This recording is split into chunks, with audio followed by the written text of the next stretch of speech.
بسم الله والصلاة والسلام على رسول الله. ازيكم يا حبايب قلبي، عاملين ايه؟ اهلا بيكم في قناة يوميات مأمون. وحشتوني وحشتوني وحشتوني. بقالنا كتير قوي ما عملناش فيديوهات، تقريبا سنة كده. الفيديو النهارده هيبقى فضفضة كده، شوية كلام، اي حاجة هنرجع بيها، يعني هنبتدي بيها ان احنا ننزل فيديوهات تاني. بس لو شجعتوني، يعني لو لقيت ان انتوا وحشتكوا بقى وحابين ان احنا نرجع تاني، بصوا عايزين نرجع بقى، انتوا وحشتوني قوي، فاحنا عايزين نرجع بطاقة حلوة كده. فانتوا بقى شجعوني، انا مستمعين، فهنتكلم شوية. فانا عايزاكم بقى كده تشجعوني في الكومنتات ان انا ارجع. انا بصراحة يعني نفسيتي مش اللي هي، انا بقالي السنة دي عدت عليا، الحمد لله الحمد لله الحمد لله، شوية وجع وشوية مشاكل وشوية حاجات كتير كده. حصل لي فيها حاجات كتير قوي. اول حاجة حصل لي فيها ان انا حصل لي حريقة كبيرة في البيت التاني، اللي انتوا عارفين ان انا عندي المواشي وكده، والمواشي ولعت والبيت ولع، والحمد لله يعني. طبعا بعد اللي حصل ده ناس كتير قوي قالوا لي عشان انت كنت بتصوري وعشان انت كنت بتنزلي عيشتك وحياتك وبتصوري الحاجات اللي عندك ومش عارفه قبل اي حاجه ده قضاء وقدر، الحمد لله. و والمؤمن مصاب، والحمد لله ان ربنا فاكرنا يعني.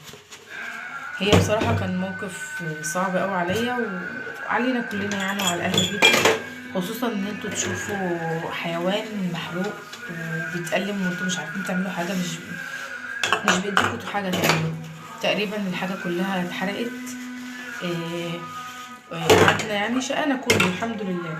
بس الحمد لله الحمد لله ربنا عوضنا الحمد لله، وقدرنا نقف على رجلينا من تاني. هي كانت صدمه كبيره بس الحمد لله. تاني حاجه بقى وتاني صدمه حصلت لي في السنه دي، ان انا مش عارفه اقول لكم بس انا مش عايزه اقول برضو اتظلمت، مش عايزه اقول بس انا خدت اكبر مقلب في حياتي. اتصدمت في ناس كتير قوي في حياتي، وفي كلام كتير قوي بالنسبه للكلام اللي انا كنت بقعد اقوله لكم عن الصحوبيه والاهل والعيشه، وان احنا مع بعض مش عارفه والاهل مع بعض حاجه واحده، والحوارات دي كلها يعني. شويه كلام كده هيتغير. تمام. يعني هيجي بقى بعد كده في فيديوهات تانية ان شاء الله. بس اللي انا عايزاه منكم ان انتوا تشجعوني ان انا ارجع تاني،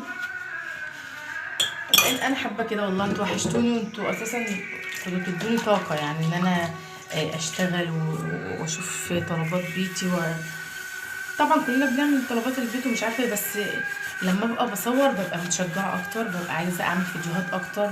الحاجه اللي انا هركنها لبكره او هسيبها لبكره، لا انا هعملها النهارده عشان اعمل فيديو، فاهمين؟ فدي كانت حاجه بتشجعني ومخلياني نشيطه. فانا شجعوني عشان نرجع تاني ونعمل فيديوهات من جديد.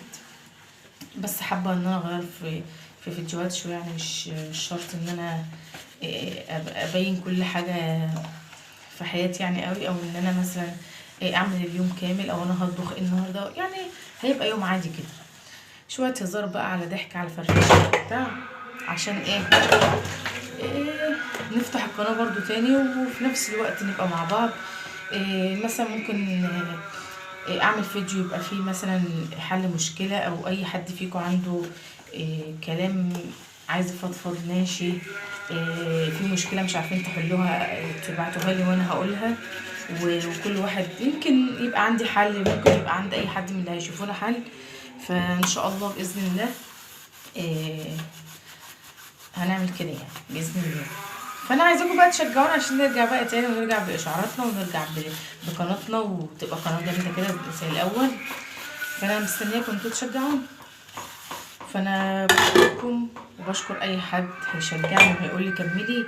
انا عارفه ان في ناس كتير قوي مستنيني، وكانوا مستنيني وقاعدين يقولوا انت ليه بعدتي، انت لا طب كملي، طب حتى صورنا اتكلمي معانا، احنا بنرتاح في كلامك، احنا مش شرط ان انت تعملي روتين، مش عارفه، مش شرط ان انت تجيبي يعني الحاجات حاجات بيتك والحاجات دي يعني. بس اقول لكم والله العظيم مش كل الناس بتبقى حابه الخير للناس التانية. ف... فانا هرجع تاني ان شاء الله باذن الله، وهتشوفوني واحده تانية، وهخليكم تسامحوني على الكلام اللي انا كنت بقوله، لان في حاجات كنت مفكراها هو ده الصح وطلع اكبر غلط. في حاجات كنت بقول لكم مشوا عليها، و... و... واكتشفت ان انتوا اللي صح وانا اللي غلط. اكتشفت ان فعلا كل واحد يبقى خليه في حاله احسن. مفيش حاجه اسمها، مش عايزه احرق الكلام، خلي كل الفيديوهات كل فيديو كده مع نفسه في كلام. طبعا انا عندي كلام كتير عايزه اقوله لكم، بس ان شاء الله باذن الله الفيديو الجاي. انا بس منزله حاجه صغيره النهارده كده عشان بس اعرفكم ان انا هرجع تاني، بس هرجع تاني بتشجيعكم ليا. فانا مستنياكم ان انتم تشجعوني وتقولوا لي يا ام زياد ارجعي تاني عشان احنا حابين فيديوهاتك. بشكركم وبشكر اي حد هيشوف الفيديو ويعمل لي لايك وتعليق صغنطوط قد كده اهوت، عشان بس انا هكمل تاني. وشكرا ليكم وشكرا لاي حد هيتفرج وهيبقى فرحان ان انا رجعت. هرجع لكم، هرجع بقوه ان شاء الله باذن الله. مستنياكم، ربنا يخليكم ليا يا رب. وتنسوش بقى يا جماعه لايك مش عارفه، لايك وتعليق حلو زي ما قلت لكم كده. بشكركم وتسلموا لي، ربنا يخليكم ليا. مع الف سلامه.